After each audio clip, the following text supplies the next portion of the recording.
Hello, I'm Khoong. Hi, I'm Theodora. Welcome to the Moringa Ventures Podcast.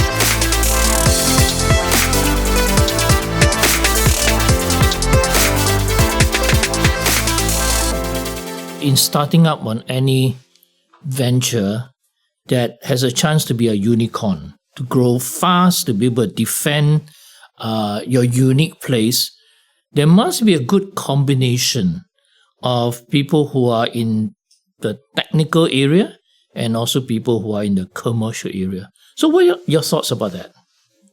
Totally agree. So today we can focus a little bit on talking about business founders and talking to business founders. Well, I would say that as we meet business founders who are keen to pursue a certain venture idea, sometimes they come to ask, do I need a technical founder? Or how do I go about finding a technical founder? I would say, yeah, that's a very important step in the business.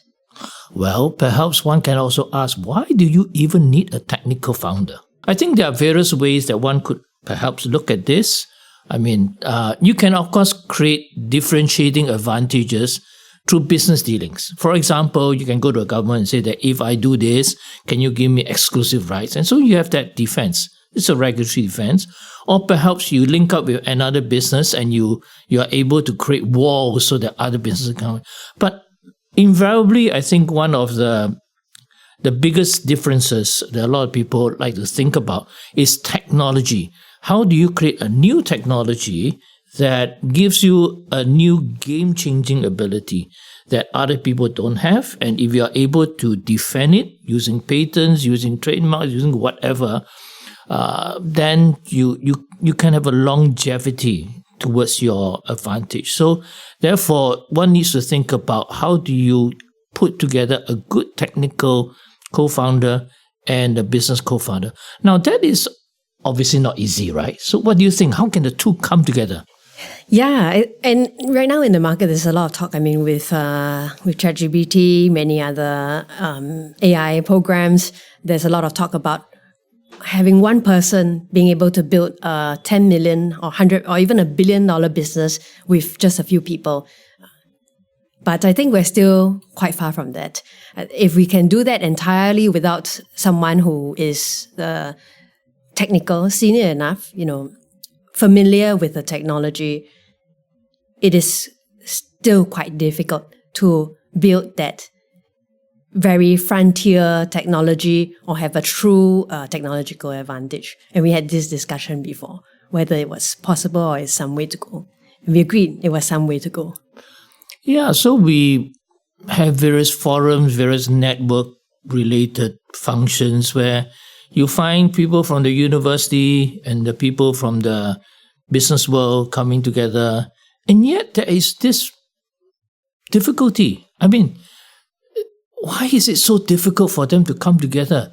Is there any reason how they see value in each other? Or would the technical person say, well, you don't understand the technology, so I'm not going to talk to you? Or the business guy says, I don't understand what you're talking about in technical terms, and so I'm just looking for easy business. Why is it people have such problems coming together? Yeah, I mean, back then when I was in school, historically what you have is that the two different majors, let's say engineering and sciences as well as the business school, are simply take the entire university degree in separate buildings. How are they going to ever find a chance to be able to meet? But increasingly, you see more and more platforms for them to meet. Universities all over the world, in China back in 2013-14, I witnessed the Tsinghua X Lab, coming into play where it brought together students of all disciplines. And we just visited the eye center in Tsinghua, and we saw how students of arts background or even sciences coming together to build batteries, to build a guitar, to build tools for cars. And back in Singapore, we also have university research institutions having more and more programs and spaces to bring these teams together. And there are plenty of opportunities for business people, I would say, people trained in business to actually get involved. Not only are there demo days for them to get involved, they can come in as a founder, they can have wide conversations, they can join in these events to actually get to know technical founders and get a sense of where the leading technology is at, how can they use the most leading edge technologies to apply to their ventures and the problem that they are solving. Yeah, so I think that visit to Beijing, looking at places like Tsinghua University, looking at the center where the students engage in very industry-related projects was quite an eye-opener. I mean, for the people there, it was very clear they were creating a new generation of engineers. Not only are they strong in knowledge, but they were also strong in practice, and they were able to look at how what they create can be useful for the marketplace. And I think there's increasingly more of that style of education coming through the universities that bring perhaps even very diverse areas, the arts and the engineering cohorts to come together, and the business cohorts perhaps straddling the two. And I think that's perhaps one of the things that Moringa Ventures can play a role in, which we would also play our part to bring together the technical world and the business world, to bring them together so that they can form teams that can work together and really contribute towards their success as a team. Just like us, I came from business school. I studied economics and finance, and I did my MBA. And I'm an engineer at heart. And one of the things that I found quite interesting is always how technology has moved so fast. And even if you're trained as an engineer, you find that you will become lesser and lesser knowledgeable over time. That's like a half-life, and that half-life is getting shorter and shorter. And I suppose that's perhaps one of the reasons why this coming together is so difficult. It's almost like a chicken and duck trying to talk, and it is difficult for somebody in the business world who talks a lot about finances, talk about strategies and so on and so forth, meeting a very technical person who is talking in language that perhaps in that domain it is understandable, but outside the domain is so technical that it's hard for people to grasp the significance of their work, the significance of their potential. And so you need somebody who is constantly in this world of technology, in this world of creating ventures, to try to be able to bridge the two worlds together. Yeah, and we've seen many pictures. I look at many pictures, and if a company is simply licensing its technology to someone who's running a business, the person can have strong business acumen. But if it's simply licensing that technology, even if exclusively, but does not have someone with a strong technical competence, well, put it this way, if the team has the inventor of the patent or the technology that the company is licensing and who is doing further work in this area, the conversation changes entirely. Where people would be, I would be deeply interested in understanding this, seeing the founding team. Because when we talk about early stage ventures, we're really also looking at the team. And we know that the path to your end product is just many pivots away. Yeah. Right? Well, just to take on that point, if you are just licensing the technology, you are still a little bit arm's length. You basically say, well, you are the technologist, you create something, I license the thing, I use your stuff, and I create this wonderful business. So, but sometimes when we go forward in the more early stages, I think the relationship may need to be closer, partly because a lot of the newer technologies may have difficulty entering the market, finding the right marketplace. And so, for one, they may actually meet a brick wall and we need to pivot. And so it may not necessarily be the technology and the application as was early defined. It may ultimately have to start pivoting. And without the technical person being involved, it may be difficult to pivot to some other areas. And also the other factor is a lot of the newer technologies, perhaps the young people may feel better equipped, more recent knowledge is being taught at universities, and so they understand the newer technology better. But they need somebody from the commercial world, probably with a bit more experience in the domain applications, so that the two can come together. And it's sort of difficult to find a commercial person with less experience in a particular domain to be able to provide that leadership to connect with the markets. So I think there is room for somebody who is very young, very talented in some area of technology, and somebody probably a little bit older who has been involved in business to be able to shake hands and find a way of going forward together. Yeah. Given the current climate, we've seen many models of business model innovation. It's possible, but it's getting more and more difficult, right? VCs do not want to put money behind something that is simply just a little bit faster, or just translating a certain business model into a different market. I think we want to see some strong technological moats, and only with a co-founder or technical co-founder beside you, you'll be able to react quickly to even what customers want and to actually develop new solutions.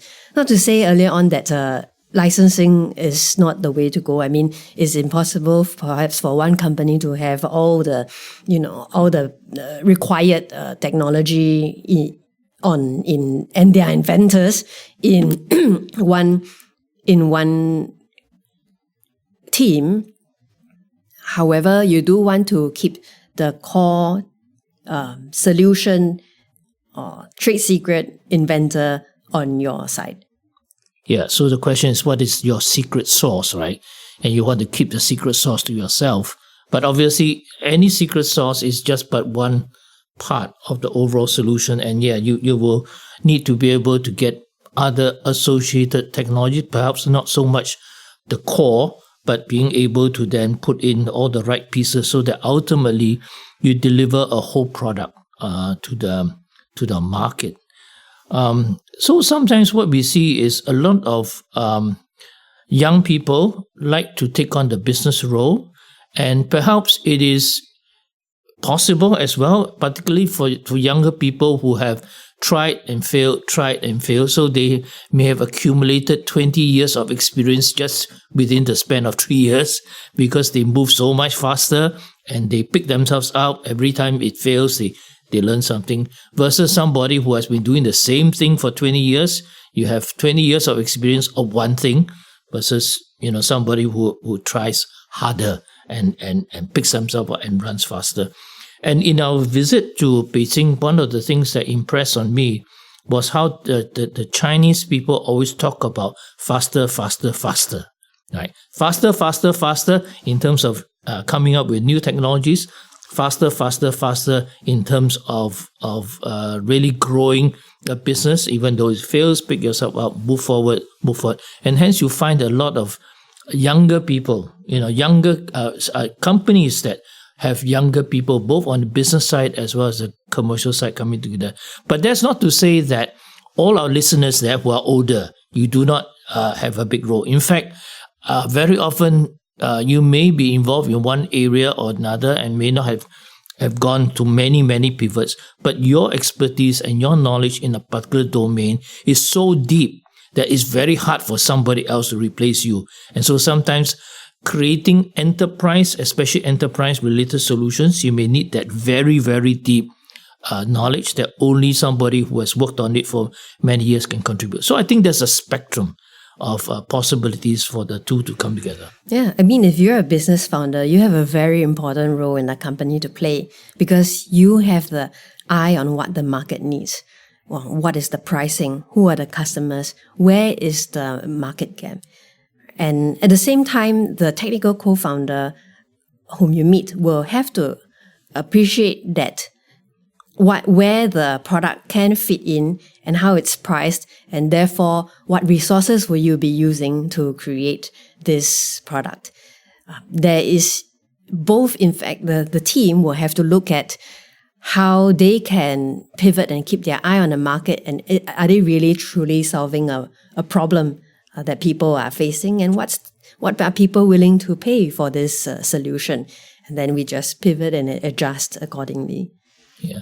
Actually, another valuable part that perhaps the technical people may not fully appreciate the business person is that the business person tends to come with a much larger contact database of people who are in that business world, including people who have got funds that can help fund certain startups, bring in the money, bring in the contacts. So I think that is something that I think perhaps the technical person does not quite appreciate. But once they realize that by connecting with this person and this person can bring their technology into the market much faster, then I think you find that the team will fly, because they understand each other's roles. But of course, the other challenge that I see is that you may find that they remain in their separate domains. One talks business all the time, the other one talks technical all the time. The question is that should this relationship grow deeper with the commercial person getting to understand the technology a bit more, and the technical person understanding the business a bit more? What do you think? I mean, if you are both founders of a startup, you can't be going like, this is just my area and I will focus on it. You've got to be dabbling in many areas. Now, if you are pitching to an investor as a business founder, you can probably articulate that problem very well.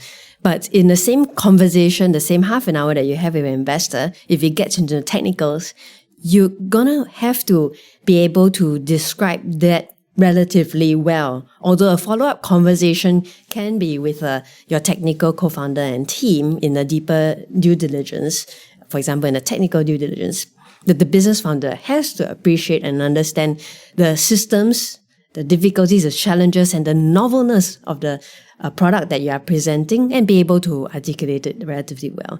And as for the technical co-founder, similarly, he or she has to be very familiar with the needs of the business, where the business is going, who the next customers are, and which is the market that you are actually going for. Just to share a little bit from my own experience, when I was younger and still doing really technical things, I had the R&D team, and we created something that was quite groundbreaking. So when we went around, it's a Singapore team, and Singaporeans like us, we really talk technical things. And so when we went around visiting customers and presenting what we were doing, we had this baffled look among the customers that didn't quite understand what is the value of what we did. Then we have our marketing team, which was in US. And so when we brought the marketing team from US to understand what we had done, the marketing person listened very patiently to everything we talked about. Wow, this feature, this capability, wow, all the wonderful little things. And then after patiently listening us for a day, the person said, okay, I think I understand what you guys are building. Let me see what I can do tonight. And tomorrow we meet again, and then I see how we can progress. So the next morning we came in, after presenting slides after slides of our stuff, the guy put up one slide in front of us. He said that is what you guys are doing, and that's what the value you guys produce. We look at the one slide, we say, what? You reduce our features into just one slide that is basically nothing but a graphic? And that was amazing for us. Like, such an insult, right? So we went to meet the first customer, and he put up the slide, and then he started talking through the slide, and the customer says, oh, we want that. Upon which we all looked like, what? That one slide. And the customer says he understood. We have like 50 slides and the customer didn't understand a single thing. So I think it just illustrates that sometimes we are so much in our own world that we don't seem to be able to understand the market actually doesn't quite care about all the bells and whistles. They really That's called the TLDR version. Yeah, and so it's a breakthrough in our own perspective, which I think sometimes if you have a good team, that breakthrough will arise. And once the breakthrough happens, you really, really appreciate what each side is contributing towards this. And if you don't have the breakthrough, that's the problem. That's when one party says that I am the king of this solution, and so the other person is just my servant. I'm the master, that's a slave. And when you have that feeling, master and slave, it really doesn't work. So if you're a business founder or you want to start a business and you're trained in that, and where you start meeting a technical co-founder, I would say is just to start having conversations with friends from now around you, or even childhood friends who did significant work in an area of science that could be relevant to your technology, or that could be relevant to the solution that you want to create. And then you start conversations from there. If that person pursued a science major, you likely have friends or even professors that have been worked in that area, and to start having conversations that way. I wouldn't encourage you to start businesses with your best friends. Not that many. I've seen partners. But best friends are not quite. But okay, putting that aside, finding a good scientific or technical co-founder is important, and the relationship has to be a deep one. I've seen teams where one person goes, even if he started out with the idea, goes like, oh, you just take care of this one part. And when, as a startup, when the relationship goes that way, you kind of don't have the whole team working with you in the same direction. And while you think you can handle it as someone with majority say, and with the technical founder just focusing on his or her own area, it will get quite tiring, and you would not know what additional resource that technical co-founder can also potentially come on board with. So you definitely want to work as partners to come on board, to invite that person to come on board a journey or an adventure, rather than to say you can just take care of the technical aspects for me. I don't think even someone who is trained in science would be super excited with that. Yeah, so we talked about the value and why these two come together. There are some areas, of course, technical people are so technical that they speak their own language. But I think the commercial side, there are also elements of people speaking their own language. So think about it. So business guy may talk about, how we can better structure this deal in such a way and so on and so forth, how we can have this and that. And the poor technical person actually say, I don't understand what you're talking about. The person may also say, there are certain regulatory impediments, so we can't do this, we must satisfy that, we must protect our IP in this way, we want to have copyrights, we have the trademarks and this is that, you have to go and tell me this and that. And the guy said, what are you talking about? So there's a bit of chicken and duck. But ultimately, I think one has to see that to create a business, a successful business, isn't as simple as most people think.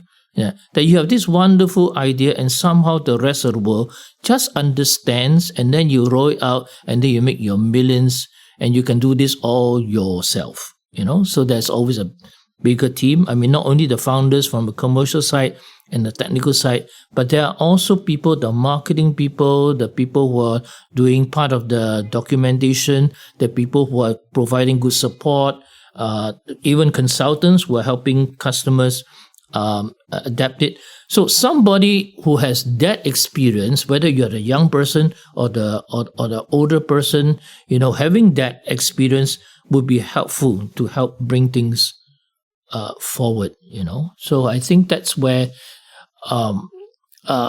teams really good, solid, powerful, fast-moving teams can be formed. Yeah, and one thing is that when you're recruiting someone to join a startup, a co-founder or members of your team, it's high risk, right? You're leaving your job to start on something new together. And this researcher, anyone who is attracted to that idea is not wanting to do something in their vertical. It's really to create something new and innovative and to be part of a team. And at times, as a founder, you're the chief salesman, you're the chief recruiter, you're the chief product person. You have to bring people on board your vision. And that is not by saying that you are just in charge of this function. I think you would motivate people when you talk about a broader vision and inviting them to be a part of it. So how can somebody provide this exciting vision? Can you give an example of, you have two persons coming together and you can't simply say, why do we work together? And then that's it, right? So how does this exciting vision you talked about, how can that best be communicated?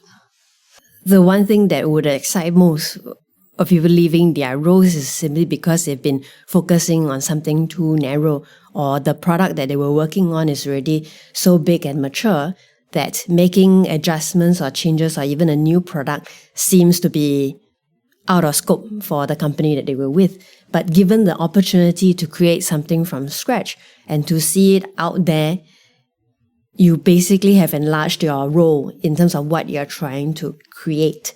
And so that could also be a very big draw for a technical co-founder. Well, I remembered a story which I think all of us heard about how a person came to see this building project that's being undertaken and went to observe this person who's laying bricks. And then he asked this person, he said, isn't that very boring? You are just laying bricks after bricks after bricks. No doubt you lay very well, but how do you keep up your enthusiasm? And the person basically answered, I'm building a cathedral. I'm not just laying bricks, I'm building. So the question for both founders as they come together is do they see a bigger vision of what they can achieve together versus, I just want to earn more money. Okay, that's not the most engaging conversation. Sometimes it takes one to know each other personally. Founders that I've met get together for very personal reasons as well. For example, in the area of medical technology and biotech.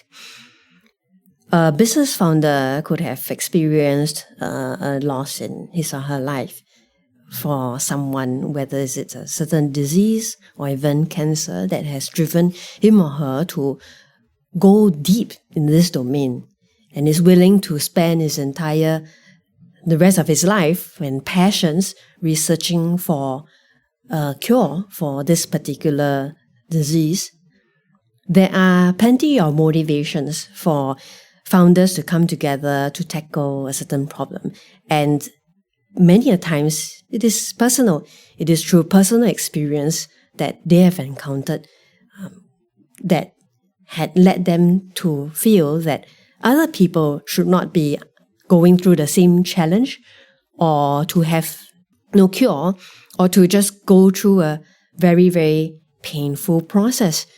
And that's why they want to find this solution. And these stories are very strong, and it shows also a deep conviction to the cause, and it tells the investors and the stakeholders around them that, hey, this guy is not going to be giving up anytime soon.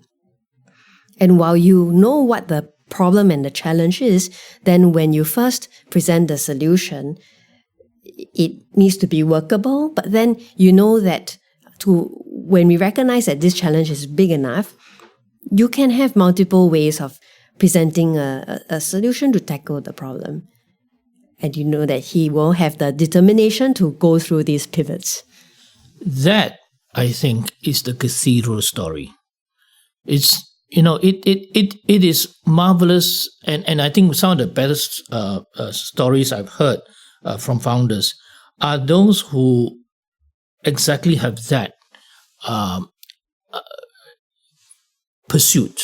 I think you gave an example of somebody who probably lost somebody to cancer and has been very bothered by it and wants to play a part to be able to help other people in the area. And so this person actually goes around looking for people with perhaps a technical biotech solution that brings this possibility together, or a technical person who is working feverishly in the lab to be able to solve that problem, and looking for a founder who has exactly the same passion, that the two come together, then they truly are going to create a cathedral. And that's where I think sparks fly. If just one says, let's come together to make some money, it's not perhaps the best common platform to be on. Because if the money doesn't appear fast enough, the two will just lose interest. But if they want to create a cathedral, then even though times may be difficult, they will continue pursuing that journey together. And sometimes perhaps the technical person and the business person could be because they were friends, they were in a similar area, and so they had this common passion. They could be introduced by friends, or sometimes it's by chance they happen to come together. But we hope that somebody like Moringa Ventures can help to look at all the possibilities from the technical side or the possibilities from the business side and be in a position to bring them together so that they can create this cathedral. So we have formed a network of mentors and advisors. They consist of both technical advisors as well as business advisors. And the idea is to have these conversations early on. Business can meet business, business can meet technical can meet business, to basically inform the journey and really support the startup journey along the way. We may be looking at teams, maybe 2 or 3 member team co-founders. Maybe we have to recruit 1 or 2 more. And so we love talking to people of different skills, of different backgrounds, to see if there are some ways in which we can bring these opportunities together. So for those people with very strong technical background, with a passion, and those people on the business side, with very strong contacts, with very strong idea of what the problems would be, come talk to us, Moringa Ventures. Let us play a role to bring you together with somebody of the similar passion and build a cathedral together. And if there's one quality I would say for founders to have as well, is really to be able to get out of your comfort zone. I think it's quite easy after having a certain business domain to sort of narrow your focus extensively into one area.